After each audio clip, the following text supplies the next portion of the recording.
setting expectations early is always just the hardest thing, because typically our clients, when we start working with them, they only want more of us, which is a good problem to have. Yeah. But we have to remind them like, hey, we're fractional for a reason. We can only work with you X amount of hours, or if you want more time, we just figure out what that looks like and set that expectation. If you think you need HR, you probably need it. That would be my biggest piece of advice, especially for people who are running a business, no matter how big or small. It is always a good idea each year to think about, how are we taking care of our people? That question alone is always super powerful. And if there's an area that you don't think you're doing well, think, okay, can we do this ourselves, or do we need help? This is the Relentless Pursuit of Winning podcast. My name is Rick Meekins. I'm the managing partner at Epiphany Business Consulting and your host for today. I am so delighted to have you in the studio. Thank you for being here. Don't forget to like, subscribe, hit the bell so you can be notified every time we drop a new episode. Now let's get it started. Hey guys, welcome to another episode of the Relentless Pursuit of Winning podcast. My name is Rick Meekins. I'm going to be your host today. And in our studio, we have Nicole Stines. How are you? I'm good. How are you doing? Fantastic. I'm excited about the show. This is the topic that I hate. Human resources is always this thing, that we have to deal with. It's this monster that just has all these layers. It seems like we're just recruiting or whatever, but there's just so much to it. Do me a favor. If you have not done it already, please make sure you subscribe to our show, hit the bell, make sure you get updates every time we drop a new episode, and you will be in the know. So without further ado, let's get into this thing. Nicole, would you please introduce yourself? Would love to. Hello, everyone. My name is Nicole Stines. I service companies and organizations ranging anywhere from 5 to 200 employees, handling everything A to Z in terms of HR and HR strategy. Been in the industry now for about 10 years, have worked in a variety of tech startups, more in particular before I went fractional back in the beginning of 2024, and have led HR teams at scale and have built out HR strategy at a number of different organizations. So happy to now be doing that in a fractional capacity. So excited to be here. Awesome. Thank you so much. What drove you into HR? What was your?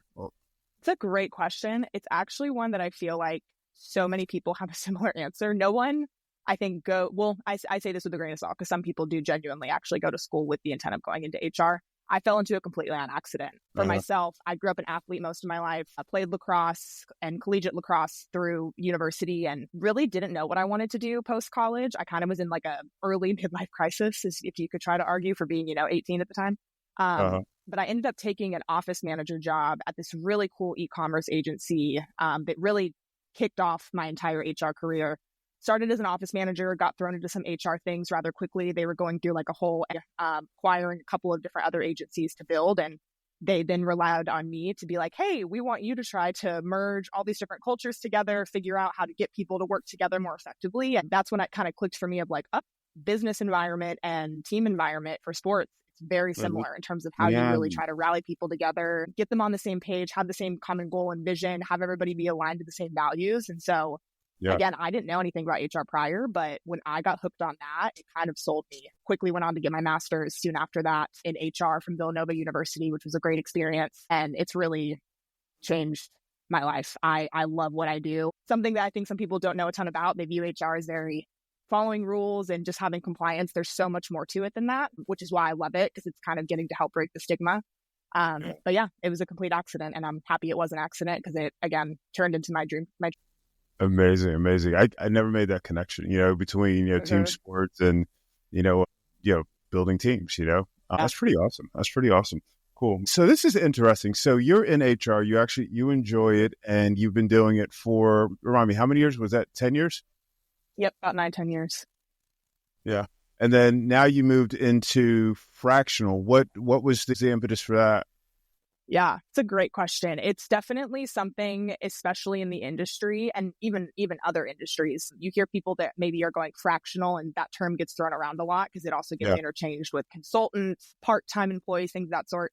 Yeah. Fractional is a really unique experience, mainly because I get the flexibility of being a consultant or more of kind of like a part-time employee, but we're really integrated in the business in a way that most part-time or even consultants aren't usually. For example, a lot of the engagements that we have where I'm working at the VP level, I'm sitting in executive weekly team meetings with the executive team, helping to help form decisions around people and strategy, advising them on situations they may have that end up relating to people. Sometimes there's decisions that come up where they don't even realize the implication that it may have on people, but I'm the person that's helping to bring that perspective. And so it's really cool because we get to be very integrated, but we're not necessarily a full-time employee. So a lot of times, as I mentioned, it's a lot of smaller companies we work with because they maybe aren't ready to hire somebody full-time that has a ton of experience that could sit in that executive seat.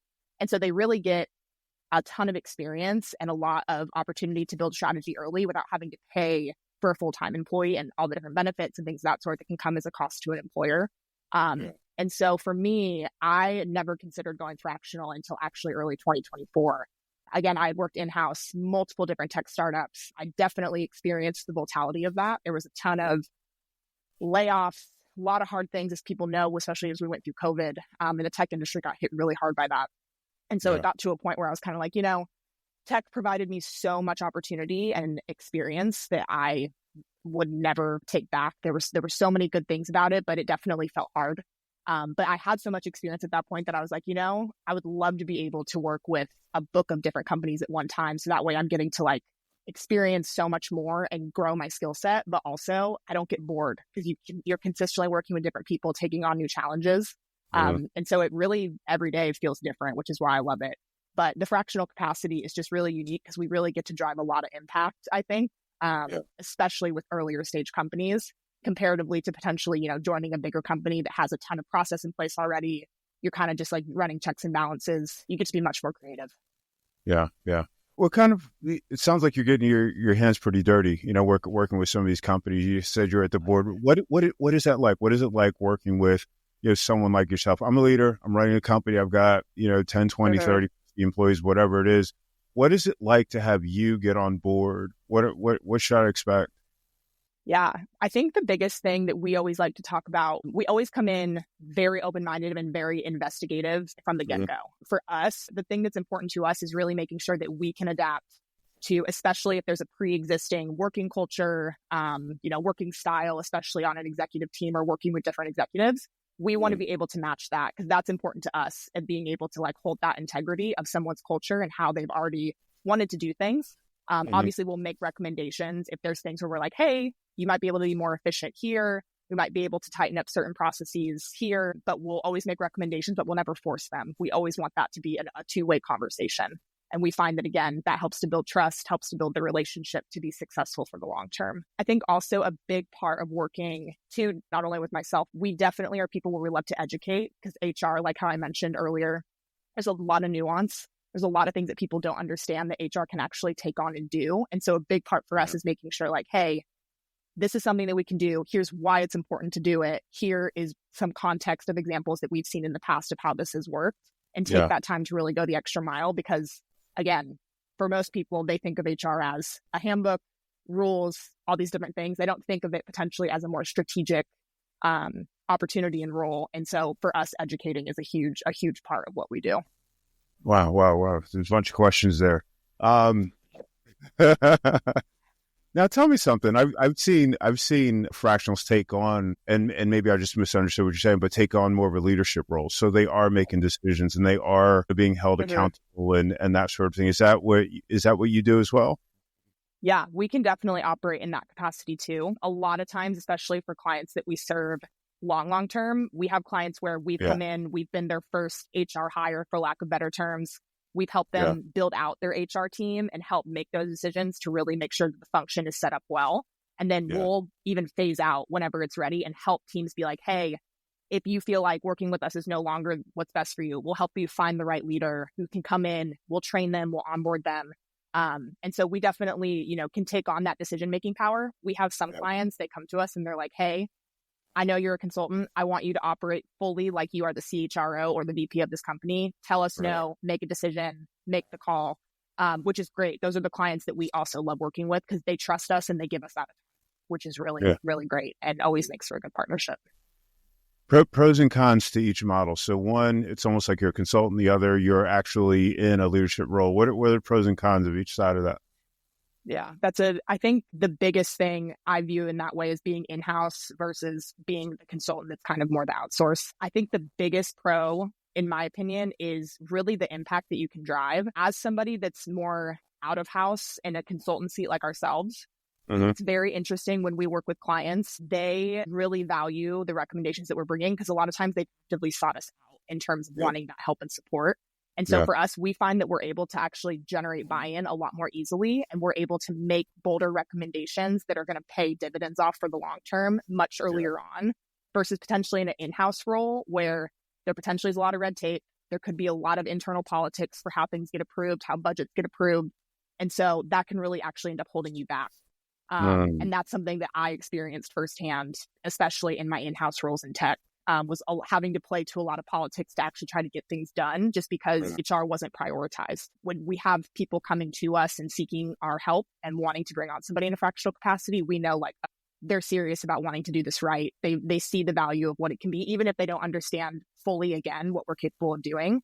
They know it's important. And so for us, that's something that we see that's super valuable. One of the cons, I think, especially more so in a consulting type seat, obviously, you could be working with a ton of different clients at one time. And so juggling some of the different priorities can definitely take up a lot of space, especially mentally, because there's only so many hours in a day.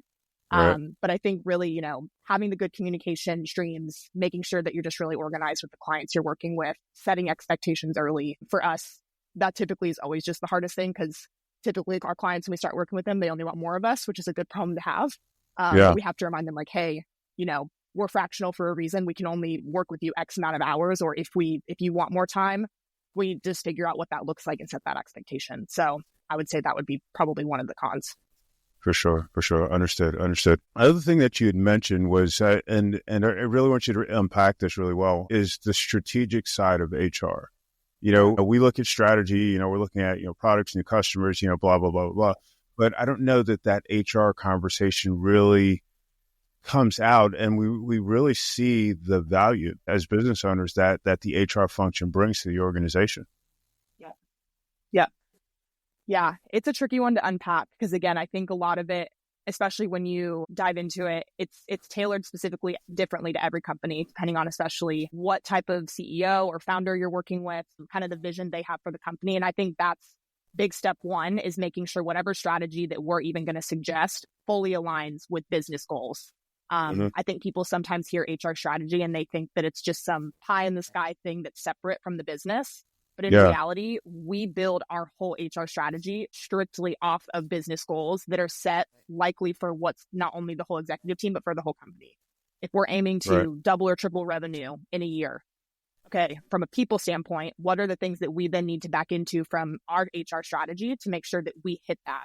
Do we need to hire more people? Do we need to actually just maintain where we're at in terms of headcount because we need to increase spend in other departments where it makes sense that our revenue is going to drive higher in that route instead? So it's a very collaborative process, but I think a lot of times people don't connect the fact that people on a balance sheet are their most expensive asset 9 times out of 10. And so managing that correctly as it relates to business goals is super critical for the success of the business. Great example as to why we've seen so many layoffs in the past couple of years, especially in tech, because they all hyperinflated, they all overhired. All of a sudden, market corrected itself. They're looking at their balance sheets and they're like, this isn't sustainable for what we're trying to achieve. And that's not to say that that's a fault on those HR teams, but at the time, they thought that same economic space was just going to ride consistently. They didn't think there was going to be as much of a correction. So sometimes there's things that are unpredictable. There are things that you can't account for. But there's definitely, I think, a misconception sometimes of how HR strategy is crafted because it really does tie back to what the business is trying to achieve as a whole. Yeah. What are some examples of some difficult, initiatives, that you had to work on and had to roll out? For sure. I think some of the most tricky and most fun are definitely compensation related goals and initiatives and strategies that companies want to roll out, particularly because every company and every leader, from my experience, has a different way that they view compensation, whether employees are remote or they're in office, whether they want to pay their technical talent more or they want to try to pay their technical talent the same as their non-technical talent. So there's a lot of different ways that philosophy can look like in every company. And so it really sets back to, okay, what's the company's core values? How do we want to go about making sure that our comp philosophy aligns to those values? And then making sure that we can communicate it in a way that employees feel bought in and they understand, but they also feel like it's equitable to them and of value to them. Because obviously, if you go looking for another job, you can always probably end up finding something that pays more. That's why we definitely back in 2021 saw people job hopping so much, was because it was just a free for all. But when you actually have that done really well, it can be a really powerful tool for retaining employees for the long term, which especially one thing I always talk about, it's always much, much better to try to retain people early than just try to have people churn and burn and rehire, because it always costs more to rehire. So compensation has always been a big topic. We get a ton of clients that come to us specifically to help build out that part of their strategy, because it can be super nuanced. And talking about money for some people, especially with a whole company, can feel really scary and intimidating, which rightfully so, because everybody has a different experience and perception of what that should look like. Yeah. So would a company give you like a total budget that they're looking at and just say, okay, build out a team, or how does that work? Yeah. So when you say budget, do you mean in terms of us kind of hiring on a team, or in relation to quote? Yeah. So there's definitely been times where we've had companies where they've wanted us to help make hires for certain teams and give us certain budgets. If it's for the HR team, we can definitely do that. When it comes to other teams, we'll typically work really closely too with the hiring managers and leaders from those teams to work within those budgets with them, which is great, because then again, we get to really go through the process of like, what type of people are you looking for? What are you willing to spend? What are you willing to potentially compensate on if we can't find the absolute top candidate? And we get to have more of those strategic conversations on the front end. Yeah. That's something I always tell people, especially with smaller companies, that we see it's much easier for smaller companies to hire a lot of people that are more junior, which is great. I think that that's, a good option. But a lot of times it's even better to maybe invest a little bit more to hire one person that's more senior, that's going to be 10 times more effective. They have a lot more knowledge. They're going to be able to operate a little bit quicker than having to train a lot more junior people. So there's a lot of different things that we can go about talking through with folks when it comes to hiring. I think that's, again, everybody always thinks that they have hiring figured out until they go to market and they, start interviewing people, and you just end up trying to feel like you're finding a needle in a haystack. Those are definitely, to even go back to your previous question, those can be some of our really fun challenges too, is hiring, because it can feel like you're trying to find a needle in a haystack. Where do like folks like interns and perhaps even contractors fit into that whole? Yeah, that's a great question. I think the way interns and contractors, that's definitely something that we will make recommendation for. We've had clients where, we've looked at their overall hiring plan. We know what they're wanting to achieve as a business, and we'll be able to identify from a talent perspective, hey, it actually made more sense if this is the one specific thing you're really wanting this person to do by making a full-time hire. It actually might be more cost advantage for you to look for a contractor that's only billing however many hours a week, or if it's something that might just be offloading kind of like smaller, more admin tasks where we don't need someone super experienced, an intern or a more entry-level person 100% makes sense. And so we definitely are super open to making those recommendations if it's right for the business. Because again, our biggest thing is making sure that any recommendations we make connect back to what the business is trying to achieve. And sometimes, especially from a cost perspective and just for the work they're wanting to get done, that is 100% the way to go. Got it. What mistakes do you see us, as business owners? What mistake do you see us making most frequently when it comes to making hiring decisions?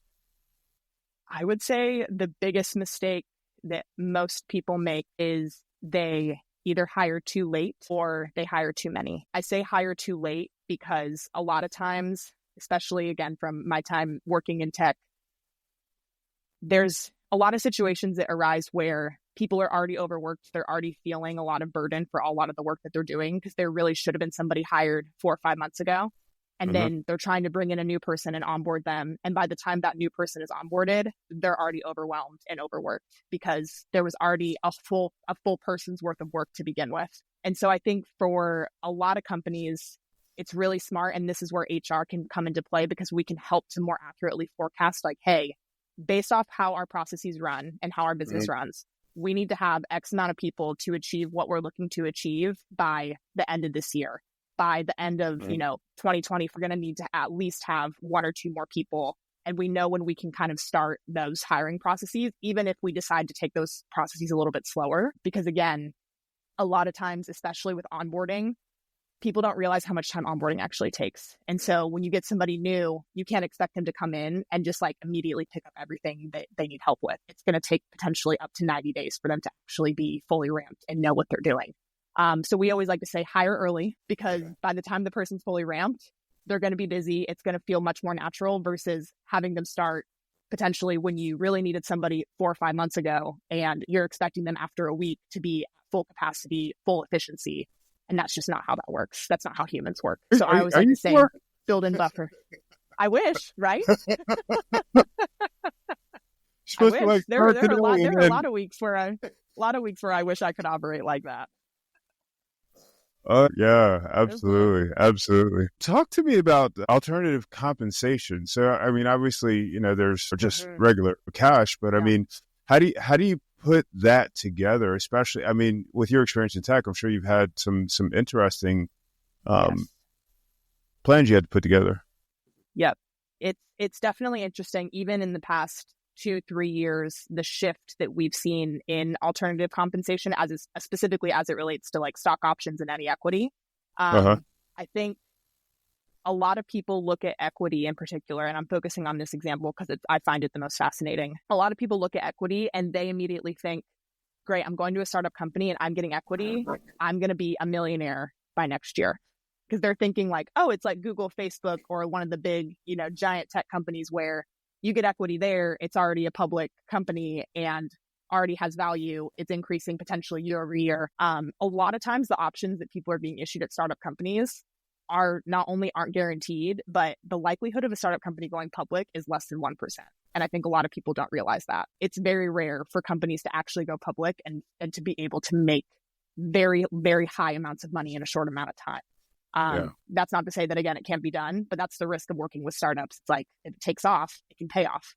But I think the shift that we're seeing is because a lot of people are now starting to realize that less and less people, especially in the tech space, aren't even wanting any sort of equity or options. They want the money that's going to be in their pocket today. And so there's been a lot more talk on our end of how do we get more creative with being able to give more cash incentive without completely draining businesses, because at the end of the day, inflating salaries also isn't the option, because year over year, that's going to be a recurring cost. So we've seen a lot more incentive with long-term performance goals and plans as it relates to commission plans, bonus plans. A lot of it, may vest over a 3 or 4 year period for bonuses. So that way it helps to encourage retention and signing bonuses. So there's really a ton of different options and ways that you can craft it. It's really dependent on the candidate that you're speaking to and kind of the things that they're wanting to achieve, especially with coming onto the company. But I always tell employers, the number one thing that you have to be careful about with creating some of those plans is that sometimes people really find somebody they love and they want to close them, and they're like, we'll throw any amount of money. The moment you throw that money at somebody and they get it, I hate to say that people talk, but people talk. So you always have to be careful too, like, hey, with doing this stretch, are we still being equitable to what other people in the organization have already earned? Because the moment people find that out, you're going to get a lot of asks of, hey, I heard so-and-so got this amount in a signing bonus. I didn't get that. Can I get that? And then it becomes an equity conversation. So I think there's always some waters to tread lightly in that area. But yeah, alternative compensation can be fascinating. It's a beast in and of itself. Yeah, I can imagine. How does compensation work with interns? I was I spoke to a couple of intern coordinators, quite recently, and they're definitely looking for money now. But what is that combination of value that we need to give to an intern and cash? What makes sense? And I'm assuming that we have to develop an intern program specifically as well. Is that right? Yeah, I think there's definitely companies that can go either way. Again, referencing my tech days, we definitely hired interns where we just kind of like threw into the fire, and them getting thrown into the fire was the experience. Because in reality, that prepped them better to continue a career in startups if they did want to work in startups, was just learning how to handle the chaos as soon as you start. Yeah. Some of your bigger companies that are more established that are able to build out more robust internship programs, there's a lot of different ways that you can go about crafting those, of different departments they could shadow and kind of potentially doing some sort of rotation where they're able to like really spend maybe, 2 or 3 months with each part of the business and each department to kind of get a taste of how the whole business works as a whole. I always have loved that type of rotation because I think that it provides not only like a super robust experience, but there's been some great examples. My favorite, because it's timely, Spotify Wrapped, if you're familiar with that product that Spotify does at the end of the year, it was actually created by an intern. So I think it's super valuable to have interns actually be able to spend time in every department, because you never know some of the things and the innovations they may even bring to the table. And it helps them just get a better idea of potentially what they do and don't want to do. But as it relates to compensation, I do think, in my opinion, interns should be paid, because again, you get some of those interns that end up being geniuses that create a Spotify Wrapped, that create a ton of hype for a business every year. Spotify, I'm sure, is like singing her praises to any company that calls and asks for a reference, or if she's still working there, she probably is very well compensated and has a great role there. But I think that there is an element where interns, obviously, since, they're not a full-time employee, they're not in like one specific seat, or they might be in a specific seat, having, the experience be able to be a compensation in and of itself, I think is completely correct. I think having it be something where they're paid, anywhere from $20 to $30 an hour. I've seen some interns that are paid more than that if it's for a more technical internship where they already have some experience from school with especially engineering and coding. But I think that balance has always felt right to me, of making sure the interns are paid, because at the end of the day, again, they can be some of the most innovative employees because they're just bringing fresh ideas and perspective. Yeah. And they come to work too when you pay them. Exactly. For sure. Awesome. What are some of the blind spots that we have as leaders when it comes to HR? I love that question. I think one of the biggest blind spots is the preventative aspect of HR, in the sense that if you have HR come in and really help to set things up early and set a really good foundation can mean, we have a really good compensation philosophy in place. We have a really good benefit package that's competitive for the size of company and business that we're at. We have a good engagement plan for how we're planning to continually keep employees engaged, continually allow them to have learning and development opportunities. Setting all that up early, especially as it relates to as a company scales and having that be able to scale, creates so much less hassle down the road, especially from a change management perspective, when you're trying to potentially implement all that stuff later when you're 200 plus employees. And so I think a lot of people don't realize that the investment of it early ends up being much easier for you in the long term, and likely it's going to end up being much more inexpensive for you in the long term, mainly from the change management. I can't tell you how many times we have clients reach out to us that are like, hey, we've never had an HR team before. We're about 250 people.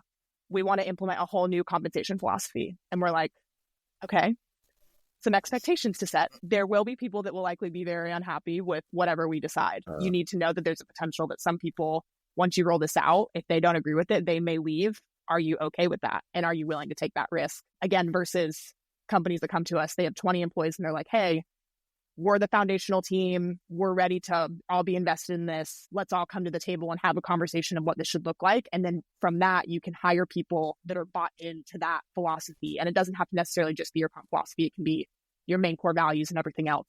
But that's just a small example. But I think that people are blind to the fact that starting it early, again, is the best thing that you can do, because they think that, I don't need HR until there's a bigger problem or there's a bigger issue. And it's like, well, ideally, you won't have any problems and any issues if you bring on a team like us sooner rather than later. Not to say that you still don't have those. They still come up and they still baffle us sometimes too, where you're like, we thought we did absolutely everything to prevent this. And those things happen, but usually not in the same magnitude as they were if there wasn't any sort of foundation set prior.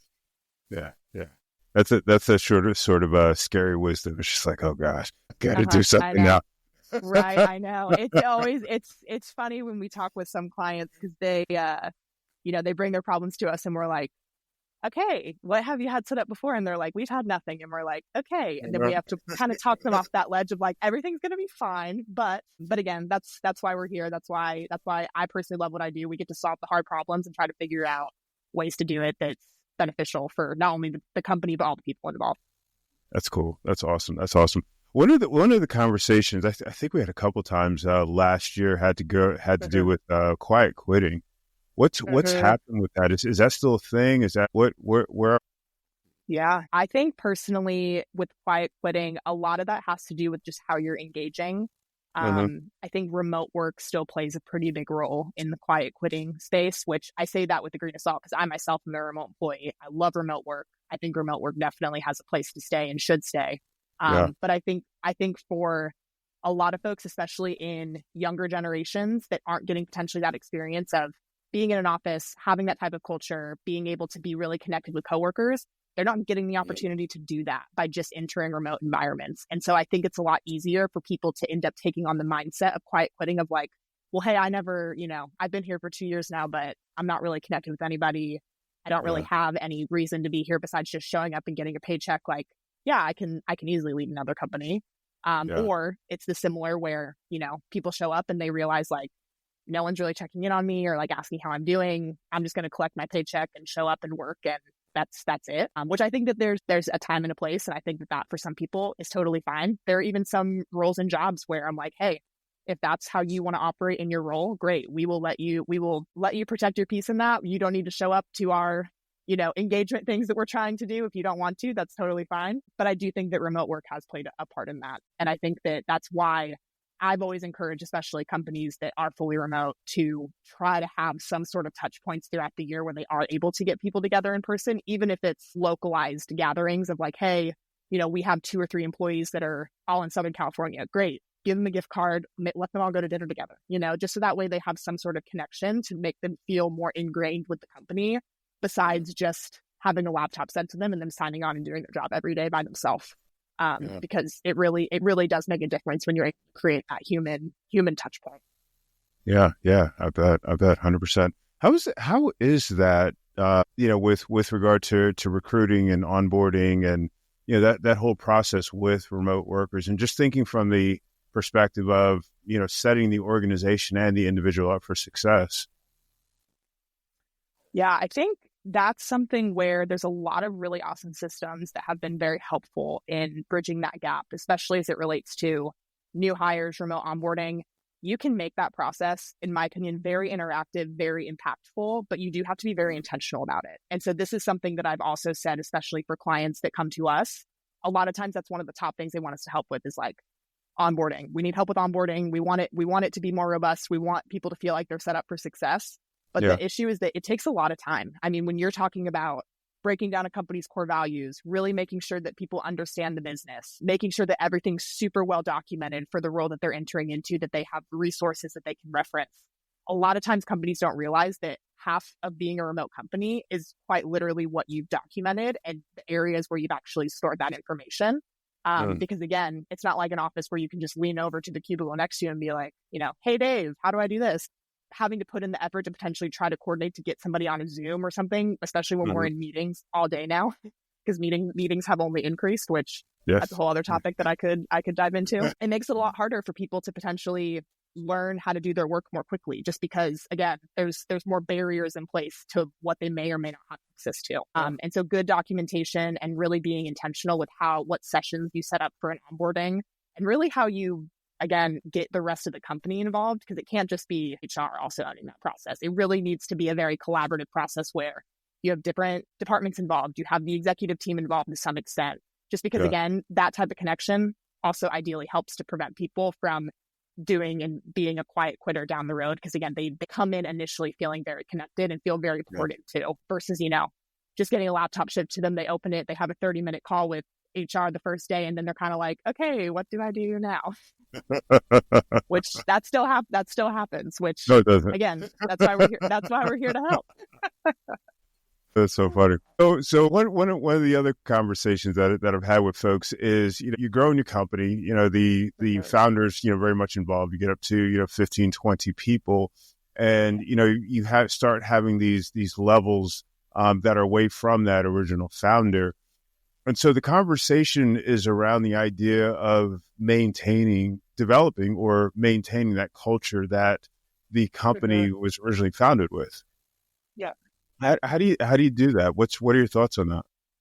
Yeah, I think that is where I think having HR early can really help to alleviate some of that, I guess you could say, growing pains. Yeah. I think the other part too, for a lot of folks, and again, especially having worked in tech companies where I've joined very early on, and then we've been hundreds of employees, it's definitely natural for company culture to shift. And I think that it's not necessarily a bad thing, but at the end of the day, it's change, and change is hard for anybody, no matter what it is. It feels uncomfortable. It feels different. There's a lot of, kind of lingering anxiety of like, is this going to feel the same? Am I going to be treated the same? Is, work going to feel the same? And so I think with having HR earlier on, we're able to help manage that change management as the company grows. Because at the end of the day, 20-person company, there's probably no processes in place. Everybody's doing everything. As you get bigger, ideally, don't want to say you're creating silos, but people have the roles that they're working on. You have more people that are specialists instead of generalists. And so roles are also changing. And so having an HR team to help really be like, not only the advocate, but I think help guide a lot of that change and help talk through the why of that is super important, especially making sure that HR has a good relationship with the CEO or the founder. Because if the CEO and founder isn't on board, that tension will always be there and the employees will feel it too. And that can also be hard for founders, I know, that I've worked with. Them even seeing how their company changes and evolves can be really hard because they potentially miss how it felt, initially in the golden days when they were just thinking of the idea. They were much more the visionary, and they've had to shift more to the operator role. And, they may or may not thrive in that space also. So there's a lot of different dynamics I think you have to manage with that, which is, again, in my opinion, where an HR team and having a really good HR leader that can partner with an exec like that or a founder earlier on can be super helpful to be able to help manage that change as the company scales. Yeah. You actually stumbled into my favorite question. So you've got a founder, brilliant person, brilliant woman. She's, started this company. She does everything that it takes to run the company. Company gets larger, it gets more visible. She doesn't have the leadership chops that are necessary to really run the company and make it thrive. What do you do? It's fun. I love that you asked this question because I have personally been I've been at 3 companies where this has been the case. And the 3 companies that it was the case, all 3 of those companies ended up going through very, very fast downward spiral or close shop altogether. That's not to say something to be scary, but I think every founder has the dream of being a Mark Zuckerberg or the Steve Jobs. Like they're the people that were the visionary. They founded it. They were able to scale it and lead it effectively. But in my opinion, I think a really, really, really good founder, especially somebody that's very self-aware, has the emotional intelligence, should be able to reflect internally and be like, I created this vision, but I need to hand the reins to somebody that I can trust that's going to run this thing and take it to where maybe I cannot. And that's not to say that they still can't be involved from the visionary aspect, but I do think there is a conversation that has to be had at some point of, hey, is me still being in the seat helping the business or is it hurting the business? And so for me, I've been a part of a couple of those conversations where it's been a thing of like, this is no knock on you. You created this. You were the visionary behind this. Now let's find somebody that not only matches your vision, but they want to be able to actually, they have somebody that has the skill set to be able to take it where maybe you can't. And that's not to say, again, that that's a knock on you. It's just that it's just not your skill set, and that's totally okay. Yeah. I think especially when it comes to executives or founders of any sort, having the emotional intelligence and just like the maturity to be able to accept feedback like that and know, hey, this is my limit and that's okay. That's more admirable than any leader that's just going to try to take the thing to the moon themselves out of the selfishness of just wanting to be the person that does it, And I think when you have a leader that is able to do that, you create so much more buy-in with the people that you've hired that are going to be able to stay on and help make that become a reality. Because a lot of times the founder can be the person that holds everyone back. And that can be a hard thing to realize. But I've seen multiple examples of times where that has been the case. And the company, 20x's in 5 years because they got a leader that was super experienced. They know the industry. They're super in tandem with the founder that might now be on the board of the board of directors. And they have a really, really good relationship. But it's also tough because at the end of the day, we're not the person that can make that call, right? The board is ultimately the people that have to make that call. And so I think the best thing that you can do, again, from an HR standpoint, have normal performance reviews, be able to have open conversations with the CEO. If the conversation comes up about what performance with the CEO, especially if the board comes to you, you're able to, present the facts, talk about conversations you've had before. And ultimately it'll be the board that helps make that call. But as an HR person, I think the biggest thing that you can do is just making sure that you're facilitating those types of conversations with your CEO, who is the founder. Yeah. Good. touched on, I was going to ask you about metrics, but you touched on that. So I appreciate that. Last question. How do you see technology, and I'm just going to say it in the broader sense, how do you see technology impacting your work over the next, 5 years or so? I use, and you say technology, I immediately just think AI, because that's the question that everybody has, is how is AI going to take over everything? I use AI in my role every day. And I say that openly and with confidence. What's really special, I think, about HR in particular is that there will never be something from AI or technology that I think can replace the human element that is totally needed to be able to manage people in companies and be able to talk through more so of the potential psychological and organizational psychology pieces that some people leave out. That AI, until we get there, which that may not be until, tens, hundreds of years, depending on how quickly they're able to get like the reasoning and the more emotional parts of AI to work out, we're going to be needed. And so I think for the biggest thing that we can do, especially just from a efficiency standpoint, is embrace it. Yeah. I use AI all the time to help shop work, even different strategies, Google and try to find quick information. It's a great starting point to be able to do things more effectively. And it's made me a lot more efficient just in my job, especially for how I'm able to balance obligations with clients. Write-ups, executive summaries, it's great. I think though that there's still a place at the table for HR for a really, really long time. Because again, there's so many parts of people that are unpredictable. And so having an actual human to be able to ideally help navigate those unpredictable times is still going to be necessary. Because at the end of the day, I know I would hate if I got fired by an AI bot 100 years from now. So my hope is that is not what ends up happening. I would prefer, obviously, if that conversation was happening with a human. Just because, again, emotionally, we can connect, we can talk through that, we can work through those emotions together.